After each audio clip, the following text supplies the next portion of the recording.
Oi, gente, voltei e hoje a gente vai conversar sobre esse livro aqui maravilhoso, Um Sopro de Vida, da Clarice Lispector, o seu último livro publicado póstumamente em 1978 e o meu primeiro livro lido dessa autora maravilhosa, meu primeiro contato. E eu digo para vocês que foi uma leitura extraordinária. A gente tem aqui um livrinho de 190 páginas e, como ela mesma vai dizer aqui na página 16, em cada palavra pulsa um coração. Escrever é tal procura de íntima veracidade de vida. Então, a gente já tem ideia, a partir dessas frases, o que a gente vai encontrar pela frente. Antes da gente entrar no enredo, na narrativa desse livro, e eu já alerto vocês que eu não vou me preocupar muito com spoiler, porque eu acho meio difícil falar de Clarice e dar ou não spoilers, porque a gente está falando de um livro não linear, um livro que ela escreveu no momento onde ela sabia que estava com os dias contados, porque ela estava com câncer, ela descobriu uma doença e ela já estava desenganada. Então a gente tem aqui um relato desesperado de alguém que precisa dizer muito, que sente que ainda não fez tudo o que deveria fazer, e aí ela vai tentar colocar aqui nesse livro suas últimas aspirações, suas últimas sensações, suas últimas emoções. Então a gente tem um relato muito intenso, com uma mistura muito profunda de sentimentos, e eu acho meio complicado prometer dar ou não spoilers em se tratando desse livro, que é o seu último livro. Bom, a Clarice nasceu em dezembro de 1920, na Ucrânia. Ela foi autora de romances, contos, ensaios. A gente tem aí várias publicações de livros de cartas. Ela, além de escritora, ela foi jornalista, se formou, estudou Direito na Universidade Federal do Rio de Janeiro. Nasceu na Ucrânia em 1920, bem de uma família judia, e por conta da perseguição judaica, né, inclusive nesse período, essa perseguição resultou em vários extermínios em massa, a sua família emigrou para o Brasil e eles chegaram aqui em 1922.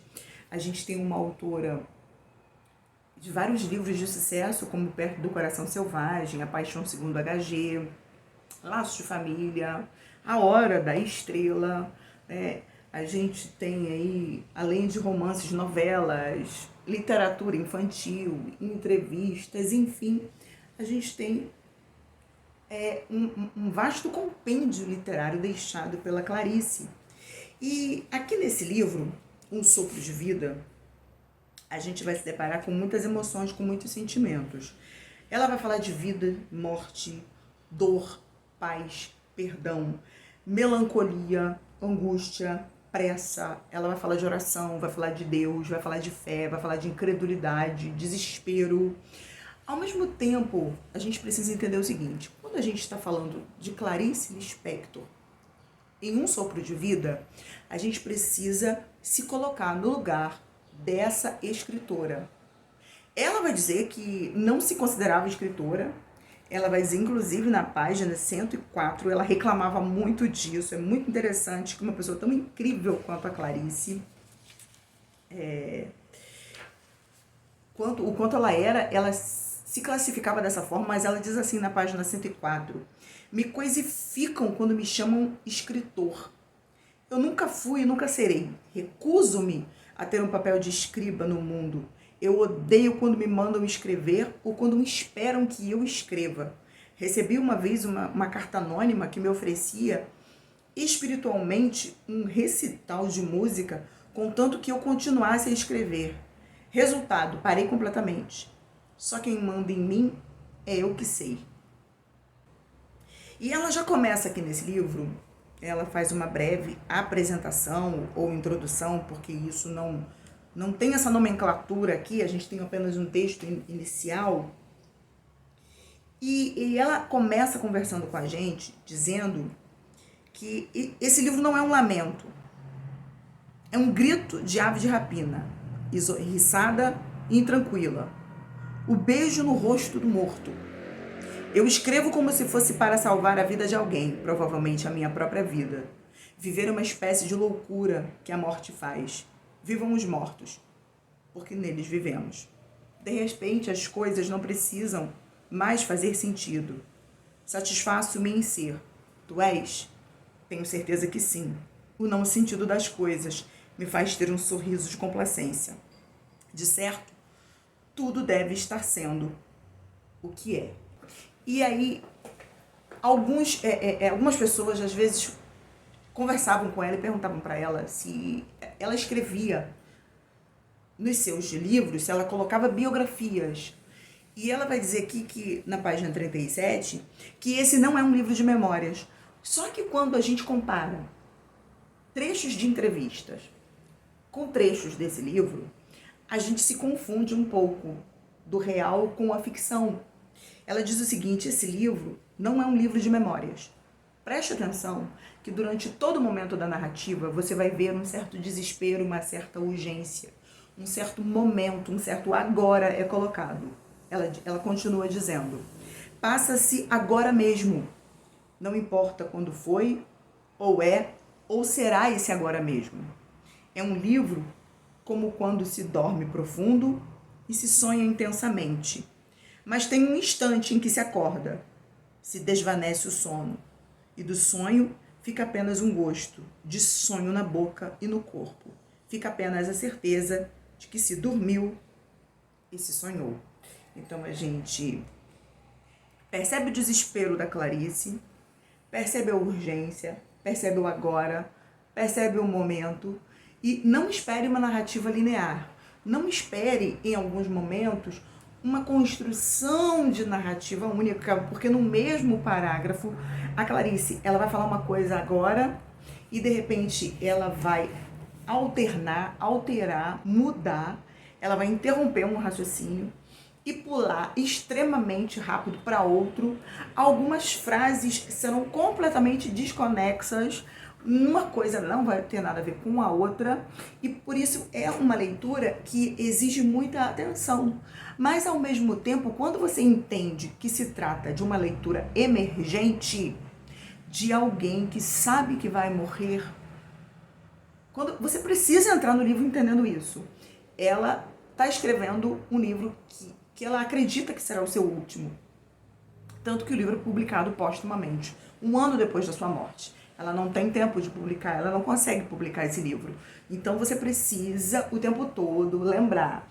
É um livro que fala de emergências. Então o tempo todo ela vai interromper a narrativa e ela vai criar aqui 2 personagens.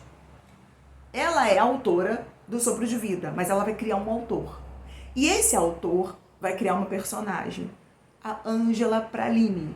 E essa Ângela Praline, ela vai dizer que essa Ângela é diferente dela. Porque a Ângela é meio sem filtro, a Ângela ela meio que não pensa muito no que vai falar, no que vai dizer. Às vezes ela pensa, às vezes ela não pensa. A Ângela, ela é meio impulsiva, ela é intensa demais. E ela vai usar essa personagem, Ângela Praline, para dar vida a muito dos seus raciocínios. E aí ela tem um momento, aqui na página 41, que ela diz o seguinte: tenho profundo prazer em rezar, em entrar em contato íntimo e intenso com a vida misteriosa de Deus. Não há nada no mundo que substitua a alegria de rezar. Hoje, varri o terraço das plantas. Como é bom mexer nas coisas deste mundo, nas folhas secas, no pólen das coisas. A poeira é filha das coisas. Meu cotidiano é muito enfeitado. Estou sendo profundamente feliz. Então a gente vai ter momentos assim, onde ela para uma linha de raciocínio, porque ela está falando no trecho anterior sobre a questão dos pensamentos, a dificuldade que ela tem de pensar. Ela diz que acontece de repente. E aí ela corta esse raciocínio lógico sobre a linha dos pensamentos e entra dizendo que ela gosta de orar, ela gosta de rezar, ela gosta de mexer com as plantas, gosta de falar com Deus. Ela vai falar sobre a pressa. Em alguns momentos, ela vai dizer o seguinte, página 61, por exemplo: hoje eu acordei com tal nostalgia de ser feliz. Eu nunca fui livre na minha vida inteira. Por dentro, Eu sempre me persegui. Eu me tornei intolerável para mim mesma. Vivo numa dualidade dilacerante. Eu tenho uma aparente liberdade, mas estou presa dentro de mim. Eu queria uma liberdade olímpica, mas essa liberdade só é concedida aos seres imateriais. Enquanto eu tiver corpo, ele me submeterá às suas exigências. Vejo a liberdade como uma forma de beleza, e essa beleza me falta. Então aqui a gente já tem uma outra Clarice, uma Clarice desesperada, ansiosa por liberdade, ansiosa por fazer alguma coisa que aparentemente ela não sabe muito bem o que é. O que seria essa liberdade? O que seria esse desejo, né, de alcançar uma liberdade olímpica? Aí ela diz que essa liberdade é dada aos imortais, os seres viventes não tem essa liberdade, ela está presa no corpo. Então você vê que ela está demonstrando aqui angústia, porque ao mesmo tempo em que o seu espírito, a sua alma, tem muitas expectativas, ela percebe as limitações do seu corpo. Então esse livro, ele, em alguns momentos, eu diria, na maioria deles, se a gente lê com essa atenção e esse cuidado que eu estou falando, vai nos levar a profundas reflexões sobre a nossa própria existência, sobre as limitações do ser, sabe? Como o viver é emergente. Esse título, Um Sopro de Vida, ele traz isso, sabe? Ele traz pra gente essa questão de que viver é emergente, que enquanto a gente está fazendo uma coisa ou outra, a vida está acontecendo e às vezes nos escapa os pequenos momentos. E aí, já falando da sua personagem, a Ângela Praline, na página 72 ela já diz o seguinte, porque na verdade a Ângela é ela e ela é a Ângela. Só que ela vai usar a Ângela para dar vida a muitos de seus pensamentos. E ela diz o seguinte na página 72, Ângela é doida, mas tem uma lógica matemática na sua aparente doidice. E se diverte muito a escandalosa. Aguça-se demais e depois não sabe o que fazer de si. Que se dane. Entre o sim e o não, só há um caminho a escolher. Ângela escolheu o sim. Ela é tão livre que um dia será presa. Presa por quê? Por excesso de liberdade. Mas essa liberdade é inocente? É. Até mesmo ingênua. Então por que a prisão? Porque a liberdade ofende. Então a gente percebe aqui, já a partir dessa personagem, Ângela Praline, que a Clarice Lispector vai aproveitar para fazer críticas. Nós teremos aqui críticas às pessoas, críticas sociais. Ela vai se utilizar de metáforas para falar do sistema, para falar da vida, para falar das emoções, dos comportamentos humanos. Em muitos momentos, ela vai interromper aquilo que eu falei para vocês, o raciocínio, e vai despejar, de repente ali, um momento de angústia, de amargura que aflorou. E na página 137, ela vai destilar alguns desses momentos de amargura e ela diz o seguinte: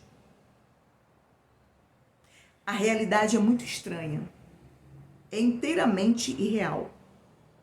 Por que me abandonaste, meu Deus? Eu vivo me desculpando e vivo agradecendo. Ângela deu a Deus o poder de curar sua alma.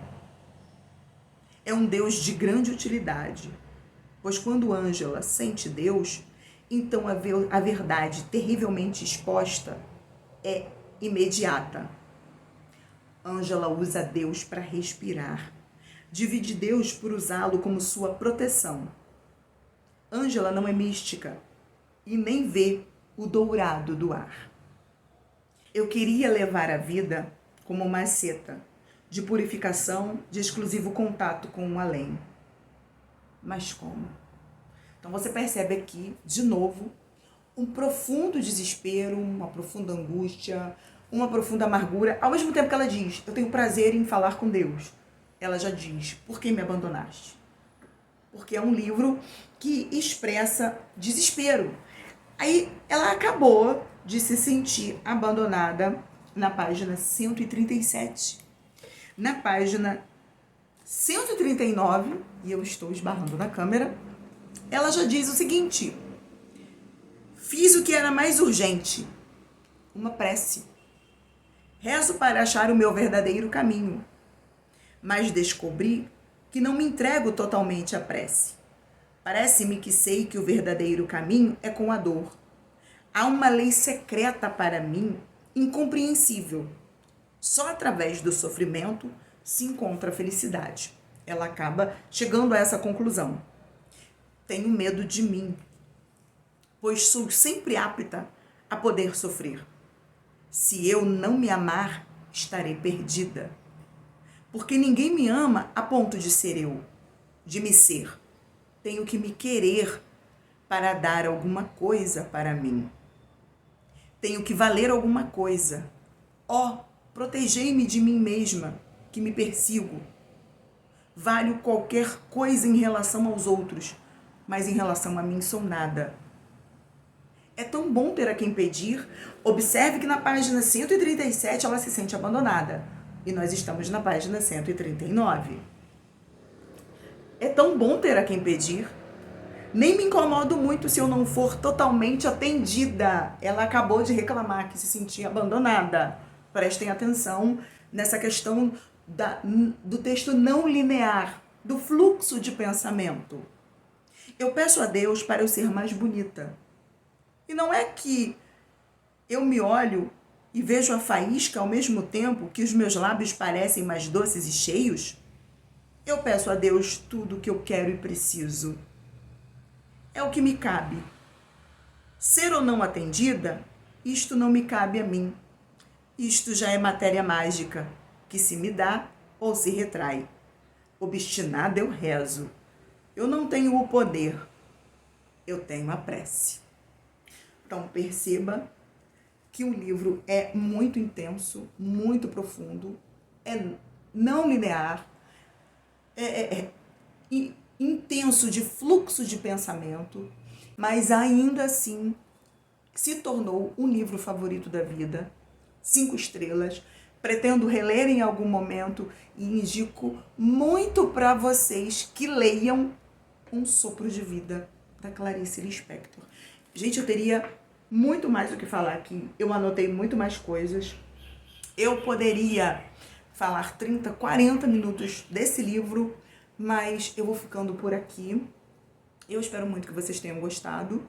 Não esqueça de deixar o like. Se não é inscrito no canal, inscreva-se. Comprando através dos meus links de associada da Amazon, você não paga nada mais por isso e contribui com o Viva Livros. Muito obrigado por assistir. Deixa aqui embaixo para mim um comentário. Até o próximo vídeo e viva a vida!